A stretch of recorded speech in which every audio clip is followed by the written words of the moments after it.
Begitu tereskalasi, itu sebenarnya kemanapun pelaku pasti kita akan kejar. Pelaku itu tertangkap less than 24 hours. Di Grab ini, istilahnya nih kita balapan nih Mas, dengan mereka yang selalu mencari celah untuk melakukan kriminalitas. Nah ini tuh kita nggak pernah nih ngasih tahu ke khalayak ramai. Setiap orang tanpa melihat gender atau apapun juga itu mempunyai kesempatan yang sama untuk mendapatkan income.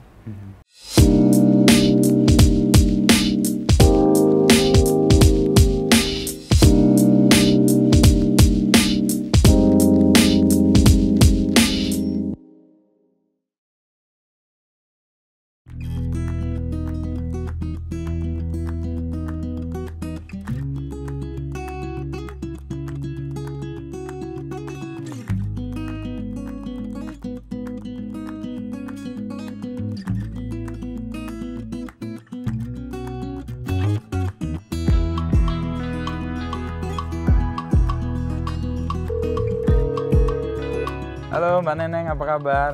Baik Mas, Mas sendiri gimana kabarnya? Kabar baik nih. Sedang punya waktu ngobrol nggak Mbak? Bisa dong ngobrol sama Mas Inu, masa nggak bisa? Kebetulan hari ini saya lagi mantau pelatihan driver nih di Grab Excellence Center. Tapi udah hampir selesai sih. Ada yang bisa dibantu Mas Inu. Wah, berarti lagi di Jakarta ya? Saya penasaran nih sama kasus yang lagi viral nih kemarin. Makanya mau ngobrol sama Mbak Neneng. Kalau gitu kita ketemu buat ngobrol di sini aja gimana Mas? Di kantor Grab? Oh bukan di kantor Grab. Saya lagi di fasilitas training buat driver kita. Nanti saya kirimin deh lokasinya ya. Oke, saya ke sana ya. See you. See you Mas Inu.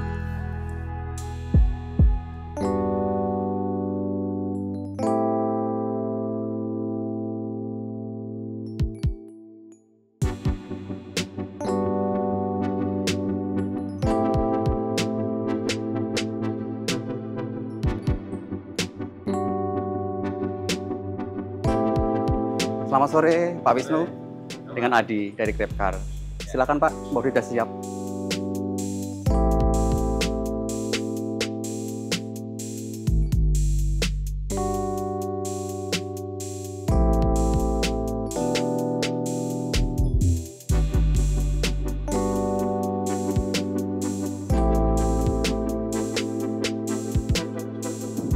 Mohon izin Pak Wisnu. Mohon cek kembali barang-barang, pastikan tidak ada yang tertinggal. Dan terima kasih telah menggunakan GrabCar Premium dengan saya Adi Witono. Sampai kembali, have a nice day Bapak. Thank you, Adi. Sudah diantar dengan selamat. Terima kasih. Halo. Halo Mbak Neneng, apa kabar? Kabar baik, thank Gimana, you. lagi sibuk apa sekarang? Sekarang lagi sibuk ini nih, saya fokus buat pelayanan konsumen sama untuk keselamatan Grab. Sesuatu yang penting buat konsumen dan pelanggan Grab. Betul, thank you banget loh udah datang. Yuk, Ya. masuk yuk. Oke, Mbak Neneng. Ngobrol-ngobrol. Betul. Ini adalah Grab Excellence Center. I see. Grab Excellence Center. Jadi lagi sibuk di sini nih? Iya, tadi aku ngelihat pelatihan para driver.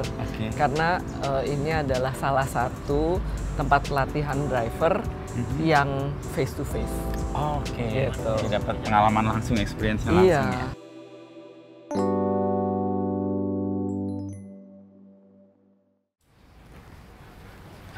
Tempat apa nih Mbak Neneng? Keren banget ini. Ini studio kita, Mas Studio? Inu. Ya, studio buat bikin materi-materi training yang kami lakukan buat para driver kami. Cukup sering berarti ada kegiatan di sini Mbak?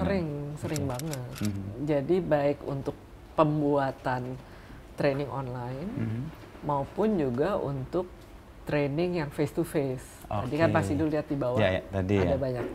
Training kepada driver. Nah, kita ngomong driver kemarin ada isu yang sangat santer dan viral ya. Iya. Sebenarnya kejadiannya gimana tuh Mbak Neneng? Jadi sebenarnya memang kami tidak menyangkal bahwa ada keterlambatan eskalasi.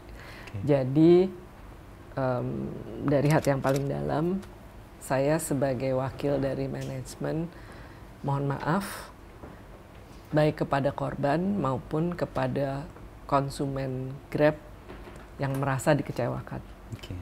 Nah, kronologinya adalah seperti ini nih Mas. Kronologinya adalah Senin malam itu ada laporan masuk ke customer service. Kemudian customer service merespons. Kemudian kami dan pelapor itu berhubungan, kontak. Nah, yang salah adalah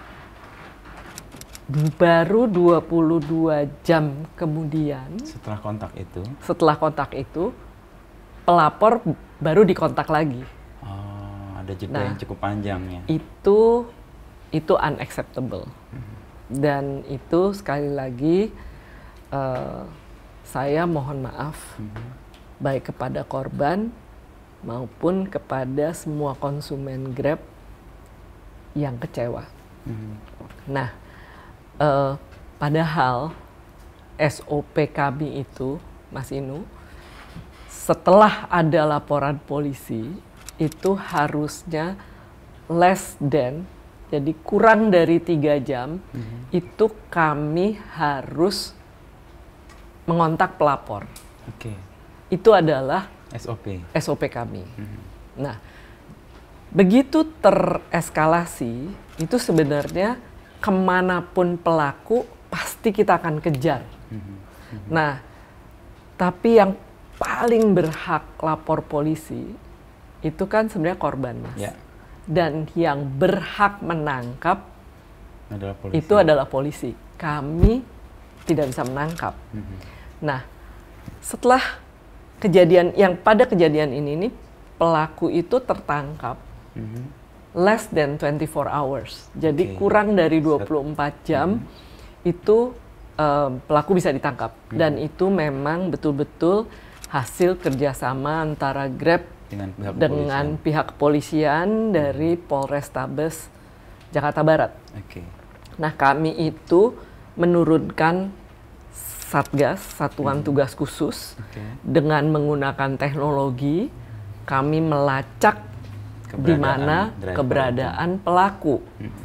Jadi semuanya Mas, teknologi, Satgas, dan tentunya dengan polisi. Dan kami berterima kasih sekali kepada Polres Jakarta Barat karena bisa dengan sigap dan bekerja sama dengan kami merespons gitu. Karena kalau nggak mungkin lah Mas, less than kurang dari 24 jam itu bisa ditangkap. Jadi dengan bantuan teknologi tadi, kemampuan untuk men-track dan mengejar dan kemudian menangkap pelakunya tadi bisa dilakukan. Bisa dilakukan. Iya. Ada dugaan bahwa ini baru ditangani setelah viral, betul Mbak Neneng? Nah, jadi gini Mas, semua laporan yang masuk ke Grab itu kami tangani. Baik itu viral maupun tidak viral, itu kami tangani. Nah, kalau Mas ini tahu bahwa laporan yang masuk ke Grab itu banyak banget. Pasti ya. Ada yang masalah misalnya, kok uang saya belum balik, padahal saya udah cancel nih, gitu, harusnya kan balik.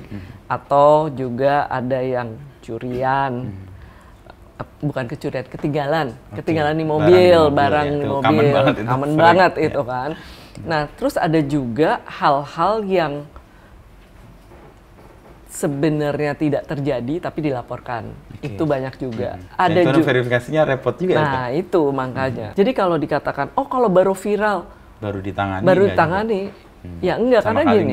Karena kalau baik viral maupun tidak viral, semua kami tangani. Nah, kalau viral ya semua tahu. Kalau yang nggak viral kita nggak bisa loh ceritain ke semua orang. Itu kan ada apa tuh namanya? Ada kode etik. Ya, ada privacy juga. Ada privacy juga. Dan sebenarnya satuan tugas kami ini, Mas Inu, biasanya sampai ke kejadian itu maksimum 1 jam. Dan kami punya satuan tugas itu di 60 kota dan kabupaten di seluruh wilayah yang ada Grab.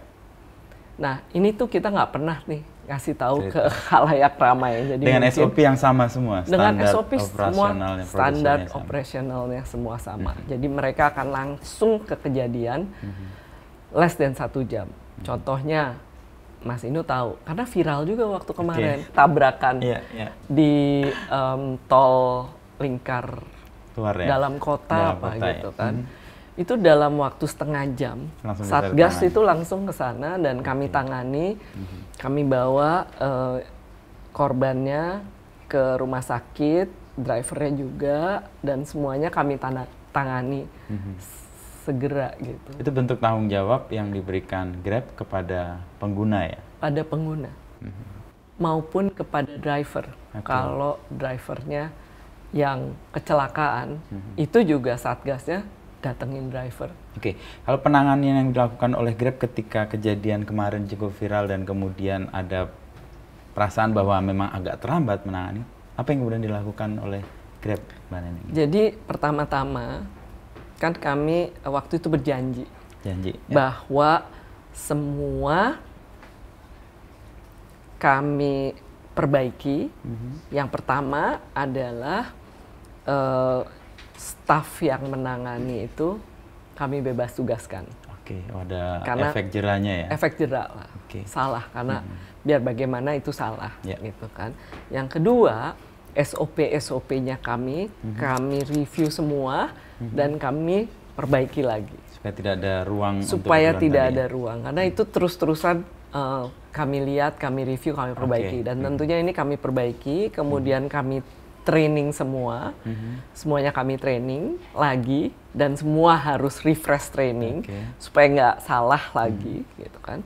Terus yang berikutnya juga sekarang kami membuat fitur buat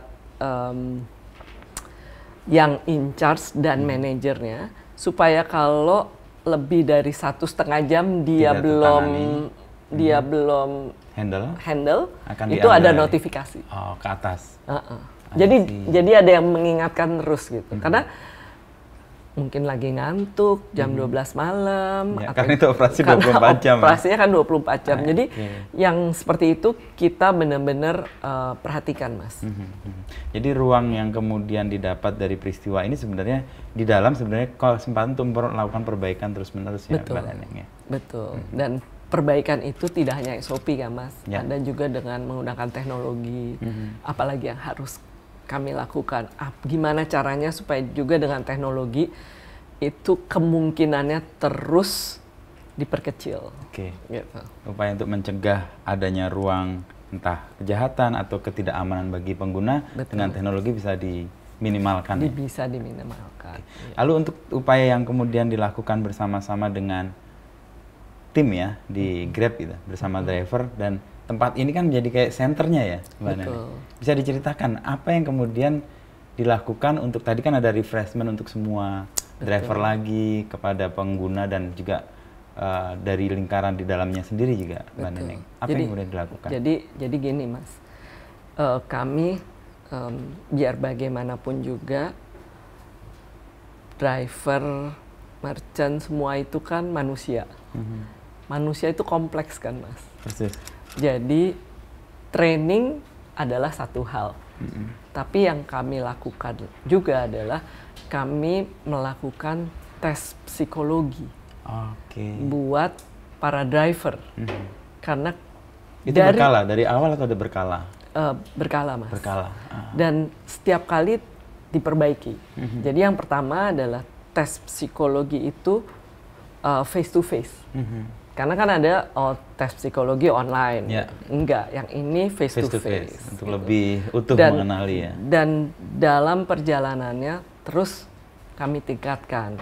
Karena kami selalu gimana caranya kami mengetahui kecenderungan seseorang untuk melakukan apakah itu kriminal, apakah itu social violence.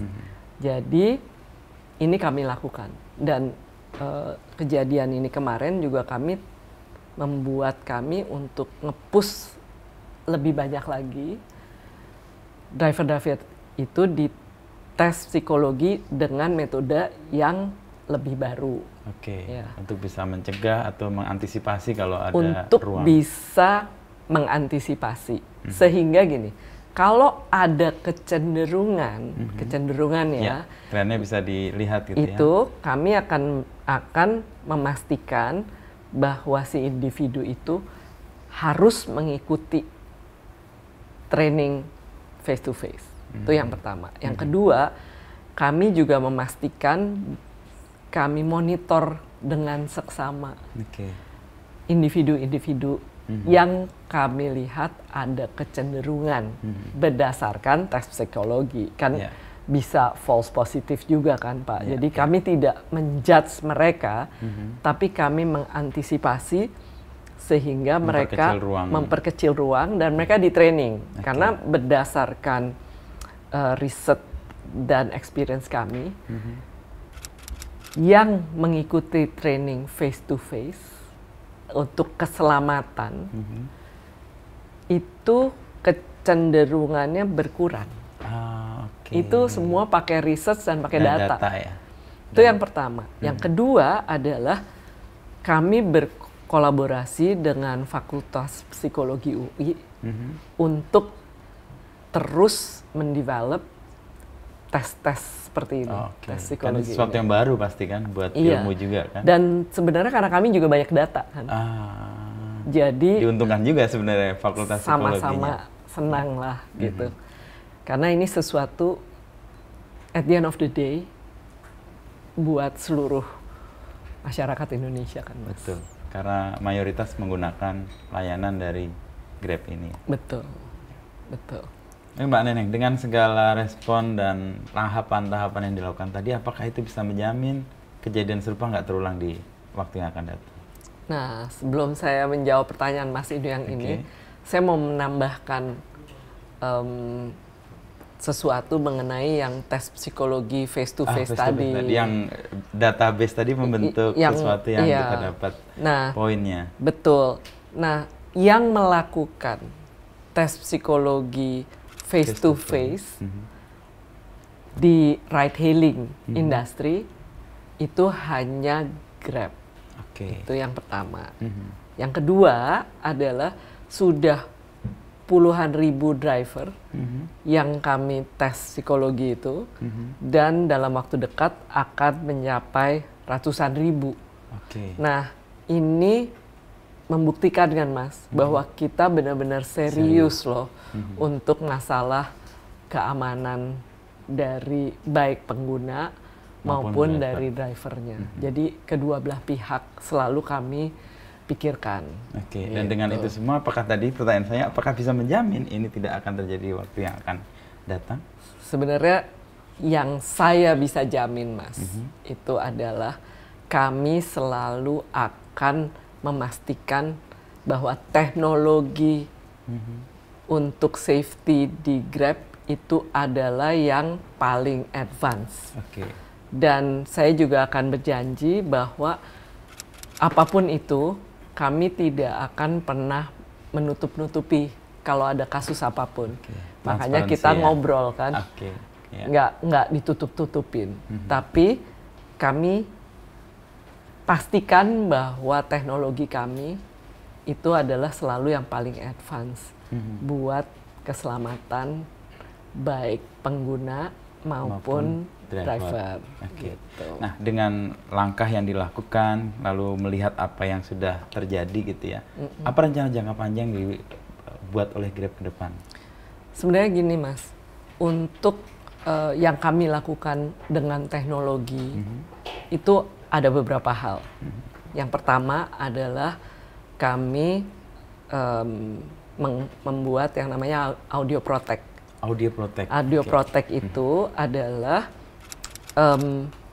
memastikan bahwa di dalam kendaraan itu pembicaraan antara driver dan penumpang itu direkam.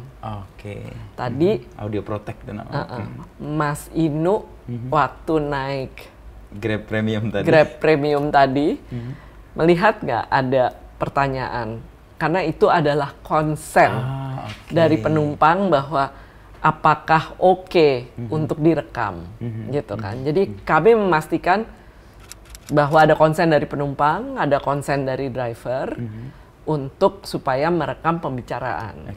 Karena kalau saya boleh himbau semua penumpang, pengguna, tolong diokekan. Karena itu akan membuktikan dan kita bisa mendengarkan kalau ada permasalahan.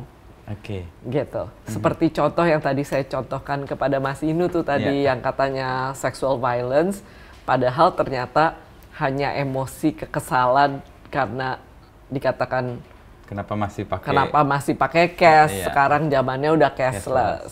Gitu kan. Kalau nggak kan susah, Mas. Kalau tidak ada audio protect. Ini adalah menjadi bukti, tetapi sekali lagi kami memastikan bahwa kami mendapat konsen dari si pengguna. Kalau driver mereka sudah memberikan konsen. Karena itu SOP yang Karena mereka itu SOP. lakukan. Itu yang pertama. Yang kedua adalah tombol darurat. Nah, kami sudah ada tombol darurat di aplikasi. Jadi kalau Mas Inu tadi di perjalanan ada safety center. Nah, kalau Mas Inu klik itu ada ride sharing, share rides. Jadi kalau Mas Inu lagi di perjalanan, kirim ke siapapun yang Mas Inu percaya, ini gue dalam perjalanan nih. Supaya dia bisa dilihat, mantau ya. Bisa mantau. Tapi juga ada tombol darurat di situ. Nah itu tapi kan berarti jadi 2 kali tahap. 2 tahap gitu kan. Nanti Habi akan adjust itu untuk ditaruhnya nggak 2 kali. Jadi kelihatan banget nih tombol darurat khusus gitu. Itu yang kedua, dan kami juga selalu ingin memastikan gitu ya bahwa setiap pengguna itu menuliskan emergency contact di aplikasi karena masih banyak yang belum menuliskan emergency contact karena itu penting banget. Begitu pencet emergency button itu sebenarnya langsung terhubung juga ke yang emergency contact. Saya harus segera ngecek aplikasi itu apakah saya sudah masukkan emergency juga. Coba tahu di mana enggak. Jadi dengan semua tahapan dan semua upaya untuk membuat pelanggan atau pengguna dan driver memberi keamanan yang lebih, berarti bisa disimpulkan naik Grab sekarang jauh lebih aman, akan jauh lebih aman lagi ke depan. Insya Allah, Mas, aman. Karena dari data itu membuktikan bahwa 0,001% itu yang bermasalah. 99,99% itu oke, itu aman. Tapi kami juga sadar 0,001% itu pun adalah harga yang mahal buat keamanan penumpang. Jadi di Grab ini istilahnya nih kita balapan nih Mas dengan mereka yang selalu mencari celah untuk melakukan kriminalitas. Tapi saya memastikan bahwa kita sangat serius dan tidak main-main untuk urusan keamanan dan keselamatan baik pengemudi maupun penumpang. Tadi saya pas datang ke sini banyak sekali perempuan loh, Mbak Neneng. Entah itu atau pelatihan atau ada kegiatan apa di sini terkait dengan perempuan? Sebenarnya kalau kami untuk perempuan di driver kami juga punya pelatihan khusus untuk driver-driver perempuan, gitu kan. Kami semua tuh inklusif, Mas. Jadi inklusif kami baik untuk perempuan maupun untuk people disability. Jadi itu tadi ada ruang setara tadi. Ada ruang setara tadi, gitu. Kalau untuk perempuan yang kami lakukan untuk driver perempuan itu kami punya komunitas-komunitas. Itu yang pertama. Yang kedua juga feature-feature yang bisa membuat para driver perempuan juga untuk bisa memilih sebenarnya. Apakah kalau driver 2 roda itu apakah mereka memilih hanya untuk mengantarkan makanan atau mengantarkan barang? Oh, dia bisa diatur ya? Bisa milih gitu. Karena ya itu tadi, kami semua inklusif, Mas. Tadi banyak sekali insight yang saya dapat terkait peran perempuan dan inklusivitas yang diterapkan di Grab. Iya. Sebenarnya apa sebenarnya yang mau diperjuangkan di situ, Mbak Neneng? Sebenarnya yang mau diperjuangkan oleh Grab dalam inklusivitas ini adalah setiap orang tanpa melihat gender. Atau apapun juga itu mempunyai kesempatan yang sama untuk mendapatkan income, untuk bekerja. Jadi kalau saya sangat merinding, Mas, kalau saya lihat dari para driver perempuan atau merchant perempuan gitu ya, banyak sekali mereka yang single parent dan mereka dengan pekerjaannya sebagai driver Grab mereka bisa menyekolahkan anaknya, ada yang udah lulus, ada yang udah sampai master gitu kan, dan itu sesuatu banget gitu loh. Ada satu driver di Surabaya namanya Ibu Dea gitu ya. Dia mengumpulkan 300 ojol perempuan dalam satu komunitas gitu kan. Inisiatif sendiri? Inisiatif sendiri, tanpa disuruh atau didorong oleh Grab gitu. Terus kemudian mereka nggak tanggung-tanggung, mereka bikin kayak produk UMKM yang sekarang bisa diekspor. Jadi kalau perempuan kita kumpul, fokus, bersatu, itu kita bisa. Gitu. Nah ini dekat dengan Hari Kartini nih, Mbak Neneng. Apa pesan Mbak Neneng sebagai perempuan kepada perempuan-perempuan di luar sana yang sebenarnya juga merindukan ada ruang yang setara, ada inklusivitas untuk mereka bisa berkembang dan punya kesempatan dapat income?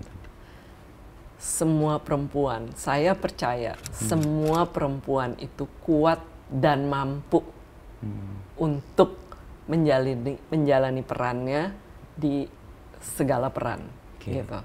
Dan kami juga mau menghimbau para laki-laki untuk mendukung perempuan, gitu Mas. Dan keyakinan Mbak Neneng saya setuju juga, dan saya percaya perempuan. Kenapa itu saya menikah dengan perempuan? Karena dia kuat dan punya ruang yang besar untuk melakukan tugas-tugas yang sebenarnya juga bisa dilakukan dalam posisi mereka sendiri. Betul. Jadi saya terus terang sebagai wanita Indonesia, saya berterima kasih dari hati yang paling dalam kepada Ibu Kartini sih. Dan Ibu Kartini kalau kita lihat, kita rayakan di bulan ini, di bulan April, dan kita ngobrol dengan Kartini Indonesia Abad 21, Bu Neneng. Terima kasih Bu Neneng ya. Jadi dia Mbak karena ketemu nyebut Bu Kartini jadi menyebut Bu Neneng jadinya. Mbak Neneng nih biar lebih muda seperti layaknya Kartini waktu itu berjuang. Iya. Terima kasih banget Mas Inu. Makasih untuk kesempatannya. Ya, terima kasih juga saya dapat kesempatan untuk ini terbuka semua nih, transparan bagaimana Grab melakukan langkah-langkah yang responsif terhadap kejadian. Ya kita nggak bisa tolak, tapi tahapan untuk menyelesaikannya dan mengantisipasinya saya yakin akan memperbaiki kinerja dan keamanan dan keselamatan pengguna. Terima kasih banyak Mas Inu.